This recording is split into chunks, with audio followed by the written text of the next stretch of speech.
ನಮಸ್ಕಾರ ಮೇಡಮ್. ನಮಸ್ಕಾರ ರೀ. ಮೇಡಮ್ ತಮ್ಮ ಪರಿಚಯ ಮಾಡಿಕೊಡಿ. ನಾ ಅರ್ಚನಾ ರೀ. ಹಾಂ ಮೇಡಮ್ ಎಷ್ಟು ವರ್ಷದಿಂದ ಮಾಡ್ತಾ ಇದ್ದಾರೆ ಈ ಕೆಲಸ ನೀವು? ಈ 7 ವರ್ಷಲಿಂತ ರೀ ಇಲ್ಲಿ ಇದು ಪೋಲ್ಟ್ರಿ ಫಾರ್ಮ್ ರೀ, ರಾಧಾಕೃಷ್ಣ ಪೋಲ್ಟ್ರಿ ಫಾರ್ಮ್ ಅಂತ ಹೇಳಿ ರೀ. ನಾ ಇಲ್ಲಿ MD ಆಗಿ 1.5 ವರ್ಷ ಆಯ್ತು ರೀ, 1.5 ವರ್ಷ ಆಯ್ತು. ಸರಿ ಸುಮಾರು ಎಷ್ಟು ಹೇಳ್ರಿ. ಮರಿಗಳು ಎಷ್ಟಿದಾವೆ ಅಂತ ಹೇಳಿ? ಇಲ್ಲಿ 10,000 ಅದಾವೆ ರೀ ಸರ್. ಇಲ್ಲಿ 10,000 ಅದಾವೆ ರೀ. ಇನ್ನೂ 3 ಶೆಡ್ ಅದಾವೆ ರೀ. ಅಲ್ಲೆಲ್ಲನೂ ಅಷ್ಟೇ 10,000, 8,000, 4,000 ಹಿಂಗೆಲ್ಲ ಅದಾವೆ ರೀ. ಬಟ್ ಟೋಟಲಿ 40,000 ಅದಾವೆ ರೀ. ಈ ಶೆಡ್ಡಲ್ಲಿ ಈ ಶೆಡ್ಡಲ್ಲಿ 10,000 ಅದಾವೆ ರೀ. ಮೇಡಮ್ ಯಾವ್ಯಾವ ತಳಿ ಸಾಕ್ತಾ ಇದ್ದಾರೆ ನೀವು? ಜವಾರಿ ರೀ, ಜವಾರಿ ಪ್ಯೂರ್ ಜವಾರಿ ಕವಳಿ ರೀ. ಮತ್ತಂದರೆ ಸೋನಾಲಿ. ಮೇಡಮ್ ಇದು ಕೋಳಿ ಉದ್ಯಮ ಬಗ್ಗೆ ಲಾಭ ನಷ್ಟದ ಬಗ್ಗೆ ನೀವು ಸಂಕ್ಷಿಪ್ತವಾಗಿ ಹೇಳ್ಬೇಕಾದ್ರೆ ಏನು ಹೇಳ್ತಾರೆ ಮೇಡಮ್? ಲಾಭ ಅದ ರೀ ಸರ್, ಇದ್ರ ಲಾಭ ಅದ. ಯಾವ ಥರ ಮೇಡಮ್? ಯಾವ ಥರ ಅಂದ್ರೆ ನಮ್ಗೆ ಒಂದು ಕೋಳಿಗೆ ನೀವು ಪೂರಾ ಸ್ಟಾರ್ಟ್ ತೊಗೊಂಡಿದ್ದು ಹಿಡಿದು ಇದ್ರದ್ದು ಮಾರಾಟ ತಕ್ಕ ಖರ್ಚು ಬರಬೇಕಾದ್ರೆ 150 ಅಷ್ಟೇ ಬರ್ತದೆ ರೀ. ಬಟ್ ನಾವು ಸೇಲ್ ಮಾಡೋದು 400 ತನಕ ರೀ, 400 ತನಕ.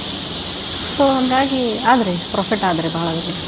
ಮಾಡ್ಬೇಕು ರೀ ಅಷ್ಟೇ ರೀ. ಅಂದ್ರೆ ಈಗೀಗ ಹೆಣ್ಮಕ್ಳೆಲ್ಲನೂ ಸುಮ್ಮನೆ ಮನ್ಯಾಗ ಖಾಲಿ ಕುಂತೀವಿ, ನಮ್ಗೆ ಕೆಲಸ ಇಲ್ಲ ಹಂಗೆಲ್ಲನೂ ಅಂತಿರ್ತಾರಂದ್ರೆ ಇದು ಭಾಳ ಚಲೋ ಅದ ರೀ ಅವ್ರಿಗೆ. ಮುಂಜಾನೆ ಎಲ್ಲ ಕೆಲಸ ಮುಗಿಸ್ಕೊಂಡು ಮುಂಜಾನೆ ಒಂದು ಸರಿ ಮತ್ತು ಸಂಜೆಗೆ ಒಂದು ಸರಿ ಫುಡ್ ಹಾಕಿದ್ರೆ ಮುಗೀತು. ಏನೂ ಕೆಲಸ ಇಲ್ಲ, ಏನು ವಜ್ಜೆ ಅಂತ ಕೆಲಸನೇ ಇಲ್ಲ ರೀ ಇಲ್ಲಿ. ಮತ್ತು ಅದರಲ್ಲೂ ಉದ್ಯೋಗ ಅರಿಸಿ ಬೇರೆ ಬೇರೆ ಸಿಟಿಗಳಿಗೆ ಹೋಗಿ ಹಾಂ, ಅದು ಮನೆಗೆ ನೋಡ್ಕೋಬೋದು ಅಂದ್ರೆ ಒಂದು ರೂಮ್ ಅದ ಅಥವಾ ಒಂದು ಶೆಡ್ ಅದ ಅಂದ್ರೆ ಮುಗೀತು, ಅವ್ರು ಮಾಡ್ಕೋಬೋದು. 20-30 ಭೀ ಇದ್ದಿತ್ತು ಅವ್ರ ಕಡೆ ಜಾಗ ಅಂದ್ರೂ ಅವ್ರು ಮಾಡ್ಕೋಬೋದು ರೀ, ಆರಾಮಾಗಿ ಮಾಡ್ಕೋಬೋದು. ಮೇಡಮ್ ಬೇಸಿಕ್ಕಾಗಿ ಏನು ರೆಡಿ ಮಾಡ್ಕೋಬೇಕು? ಒಂದು ವ್ಯಕ್ತಿ ಕೋಳಿ ಸಾಗಾಣಿಕೆ ಮಾಡ್ಬೇಕಾದ್ರೆ ಯಾವ್ಯಾವ ಥರ ಸೌಲಭ್ಯಗಳನ್ನು ಮೊದಲೇ ರೆಡಿ ಮಾಡಿಟ್ಕೊಂಡಿರ್ಬೇಕು? ಮೂಲಭೂತ ಸೌಕರ್ಯಗಳು ಏನಿಲ್ಲ, ಜಸ್ಟ್ ಒಂದು 20-30 ಜಾಗ ಇದ್ದಿತ್ತು ಅಂತ ತಿಳ್ಕೊರಿ. ಅವರಿಗೆ ಶೆಡ್ ಅಷ್ಟೇ ರೆಡಿ ಮಾಡ್ಬೇಕು ರೀ. ಅದೂ ಶೆಡ್ ಏನು ಕಲ್ಲಿಲಿಂದ ಕಟ್ಟಿದ್ದು ಇಟಂಗಿಲಿಂದ ಕಟ್ಟಿದ್ದು ಹಾಗೇನಿಲ್ಲ. ಜಸ್ಟ್ ನಾವು ಒಂದು ಹಾಫ್ ಅಷ್ಟೇ ಇಟಂಗಿ ಕಟ್ಟಿ ಮ್ಯಾಲೆ ತಂತಿ ಜಾಳಿ ಅದೆಲ್ಲ ಹೊಡಿಸಿದ್ರೆ ಮುಗಿತ್ರಿ ಅಷ್ಟೇ. ಭಾಳ ಏನಿಲ್ಲ ರೀ, ಇದಕ್ಕೆ ಖರ್ಚು ಅಂತೂ ಭಾಳ ಇಲ್ಲ ರೀ. ಮೇಡಮ್ ನೀರಿನ ಸೌಕರ್ಯ ಆಯಿತು ಮತ್ತು ನೀರು ಸರ್, ನೀರು ಬೇಕು ರೀ. ನೀರು ಫುಡ್ ಅಂತೂ ಬೇಕೇ ಬೇಕಲ್ರಿ, ನೀರು ಬೇಕು ರೀ. ಫುಡ್ ಯಾವ ಥರ ಮೇಡಮ್? ಕೆಲವೊಂದು ಕಡೆ ತರಕಾರಿ ವೇಸ್ಟ್ ಅವನ್ನೆಲ್ಲ ಹಾಕ್ತಾರೆ, ಮತ್ತು ಕೆಲವೊಬ್ಬರು ಇಲ್ಲ ಅದನ್ನ ಹಾಕ್ಬಾರ್ದು, ಈ ಥರ ಸಪ್ರೇಟಾಗಿ ಅದಕ್ಕೆ ಅಂತಲೇ ಒಂದು ಫುಡ್ ಇರುತ್ತೆ ಅದನ್ನ ಹಾಕ್ಬೇಕಂತ ಕನ್ಫ್ಯೂಸ್ ಆಗಿ ಮಾತಾಡ್ತಾರೆ. ಅದು ಯಾವುದು ಸೂಕ್ತ ಅಂತ ನಿಮ್ಮ ಮಾನಸಿಕ? ಇಲ್ಲ, ಬರೀ ನೀವು ತರಕಾರಿನೇ ಹಾಕಬೇಕು ಹಾಗೇನಿಲ್ಲ ರೀ. ಒಂದು ವೇಳೆ ನೀವು ತರಕಾರಿನೇ ಹಾಕಿದ್ರಿ, ನಮ್ಮ ಹೊಲ ಅದ ರೀ, ತರಕಾರಿ ಹಾಕ್ತೀವಿ ಅಂದ್ರೆ ಅದು ಅಷ್ಟು ಫಾಸ್ಟಾಗಿ ಗ್ರೋತ್ ಆಗಂಗಿಲ್ಲ. ಫುಡ್ ಹಾಕ್ಬೇಕು ರೀ. ಒನ್ ಟೈಮ್ ಫುಡ್ ಹಾಕಿದ್ರೆ ಇದ್ರದ್ದೇನು ಫೀಡ್ ಸಿಗ್ತಾವಲ್ಲ ರೀ, ಅದ್ರ ಫೀಡ್ ಒನ್ ಟೈಮ್ ಹಾಕಿದರೆ ಒನ್ ಟೈಮ್ ನೀವು ತರಕಾರಿ ಆಗಲಿ ಅಥವಾ ಹೊಲದ ನಿಮ್ಮದು ಹೊಲದಾಗ ನಾವು ಬಿಡ್ತೀವಿ ಅಥವಾ ಅಂಗಳಾಗ ಬಿಡ್ತೀವಿ ನಾವು, ಹೊಲನೂ ಮೇಯ್ತಾವೆ ಅಂದ್ರೆ ಒನ್ ಟೈಮ್ ಬಿಡ್ರಿ, ಒನ್ ಟೈಮ್ ಫುಡ್ ಹಾಕ್ತೀವಿ. ಎರಡೂ ಆದರೆ ಈಕ್ವಲ್ ಅಂದ್ರೆ ಅದಕ್ಕೆ ವೇಟ್ ಜಾಸ್ತಿ ಬರ್ತದೆ ಅನ್ನೋದ್ರಿ. ಒಂದು ವೇಳೆ ನೀವು ಮಾಂಸ ಪರ್ಪಸ್ ಮಾಡಾಕತ್ತಿದ್ರೆ ವೇಟ್ ಹೆಚ್ಚಿಗೆ ಬರ್ತದೆ.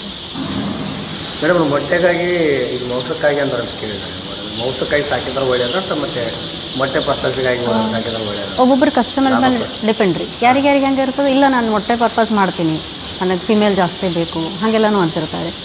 ಸೊ ಹಾಗಾಗಿ ಅವ್ರು ಫಿಮೇಲನ್ನು ತೊಗೋತಾರೆ. ಜಾಸ್ತಿ ಫಿಮೇಲ್ ತೊಗೊಂಡು ಮೊಟ್ಟೆ ಪರ್ಪಸ್ ಮಾಡ್ತಾರೆ. ಅದು 5 ಮಂತ್ ಬೇಕು ರೀ ಅದಕ್ಕೆ. ಅವ್ರಿಗೆ ನೀವು ಮಾಂಸದ ಸಲುವಾಗಿ ಏನಾರ ಮಾಡ್ತಿದ್ರಿ ಅಂದ್ರೆ 3 ಮಂತ್ಸ್. ನಮ್ಮಲ್ಲಿ 1 ಮಂತ್ ನಾವು 1 ಡೇ ಮರಿ ತೊಗೊಂಡು 1 ಮಂತ್ ಮಾಡಿ ಅವ್ರಿಗೆ ಕೊಡ್ತೀವಿ. ಎಲ್ಲ ವ್ಯಾಕ್ಸಿನೇಷನ್ ಹಾಕಿ 3 ವ್ಯಾಕ್ಸಿನೇಷನ್ ಹಾಕಿ ನಾವು ಕೊಟ್ಟಿರ್ತೀವಿ ರೀ ಅವ್ರಿಗೆ 1 ಮಂತದ ಮೇಲೆ. 1 ಮಂತದವರು 3 ಮಂತ್ ಆದ ಕೂಡಲೇ ಅವ್ರು ಮಾಂಸ ಪರ್ಪಸ್ ಮಾಡ್ಕೋಬೋದು ರೀ. ಇಲ್ಲ ನಾನು ಮೊಟ್ಟೆ ಪರ್ಪಸ್ ಇಡ್ತೀನಿ ಅಂತಂದರೆ 5 ಮಂತ್ ಆದ ಕೂಡಲೇ ಮೊಟ್ಟೆ ಪರ್ಪಸ್ ಮಾಡ್ಬೋದು ರೀ ಅವರು. ಯಾವ ಕಾರಣಕ್ಕೋಸ್ಕರ ವ್ಯಾಕ್ಸಿನೇಷನ್ ಮಾಡ್ತಾರೆ ಮತ್ತು ಯಾವ್ಯಾವ ಮಾಡ್ತಾರೆ ಅಂತ?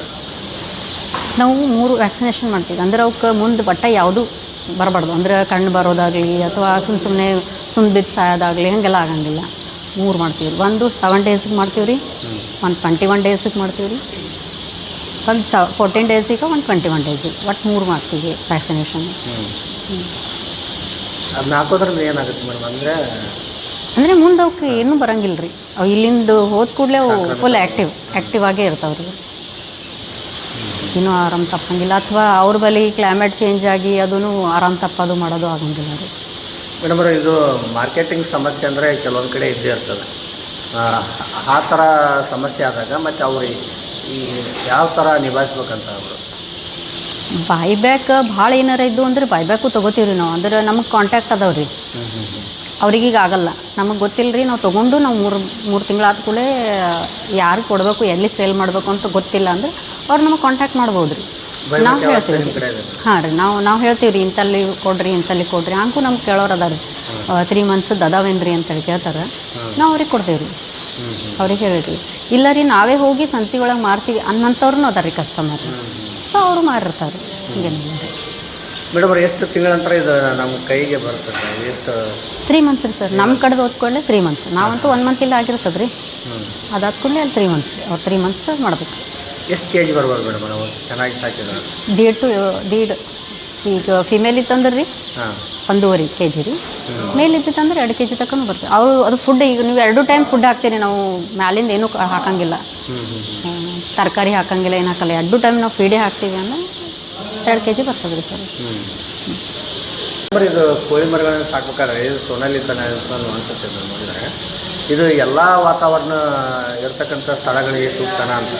ಎಲ್ಲ ವಾತಾವರಣಗೂ ಸೆಟ್ ಆಗ್ತಾವೆ. ಹಂಗೇನಿಲ್ಲ ರೀ, ಎಲ್ಲ ವಾತಾವರಣಗೂ ಸೆಟ್ ಆಗ್ತಾವೆ. ಅಂದರೆ ಈಗ ಕಲ್ಯಾಣ ಕರ್ನಾಟಕ ಮತ್ತು ಉತ್ತರ ಕರ್ನಾಟಕ, ಮಧ್ಯ ಕರ್ನಾಟಕ ಹೆಚ್ಚಾನಿದ್ದು ಬಿಸಿಲು ಇರ್ತದೆ. ಆ ಕಡೆ ಮಲ್ನಾಡು ಸೈಡ್ ಹೋದರೆ ಮಳೆ ಜಾಸ್ತಿ ಇರ್ತದೆ. ಇರಲಿಲ್ಲ ರೀ, ಇವು ಹೆಂಗದಾವ ಅಂದ್ರೆ ಎಲ್ಲ ಕಡೆ ಸೆಟ್ ಆಗುವಂಥವು ಅದಾವೆ ರೀ. ಎಲ್ಲ ವಾತಾವರಣಕ್ಕೂ ಸೆಟ್ ಆಗ್ತವೆ. ಮೇಡಮ್ ಅವರೇ, ವಿಶೇಷವಾಗಿ ರೈತರಿಗೆ ಏನಾದರೂ ರಿಯಾಯಿತಿಗಳನ್ನು ಏನಾದರೂ ನೀಡ್ತಾ ಬರುತ್ತೆ? ಹೌದು ರೀ. ಹಾಂ, ಯಾವ ಥರ ಮೇಡಮ್?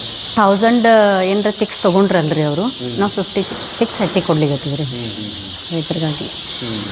ಕಲ್ಯಾಣ ಕರ್ನಾಟಕ ಒಳಗೆ ರೀ ಎಲ್ಲಿನೂ ಇಷ್ಟು ನಮ್ಮಷ್ಟು ಸೇಲ್ ಯಾರೂ ಮಾಡಿಲ್ಲ ರೀ. ಅಷ್ಟು ಹೆಚ್ಚಿನ ಪ್ರಮಾಣದಲ್ಲಿ. ಮತ್ತು ಯಾವ್ರೂ ಒಂದು ರೈತರಲಿಂತೂ ಒಂದು ಕಂಪ್ಲೇಂಟ್ ಬಂದಿಲ್ಲ ರೀ, ನಿಮ್ಮ ಮರಿಗಳು ಹಿಂಗದಾವ ಅಥವಾ ನಮ್ಮದಲ್ಲಿ ಡಿಫಾಲ್ಟ್ ಆಗ್ಯಾವ, ಹಾಗೇನೂ ಬಂದಿಲ್ಲ ರೀ. ಒಬ್ಬರಲಿಂತೂ ಒಂದು ಕಂಪ್ಲೇಂಟ್ ಬಂದಿಲ್ಲ ರೀ.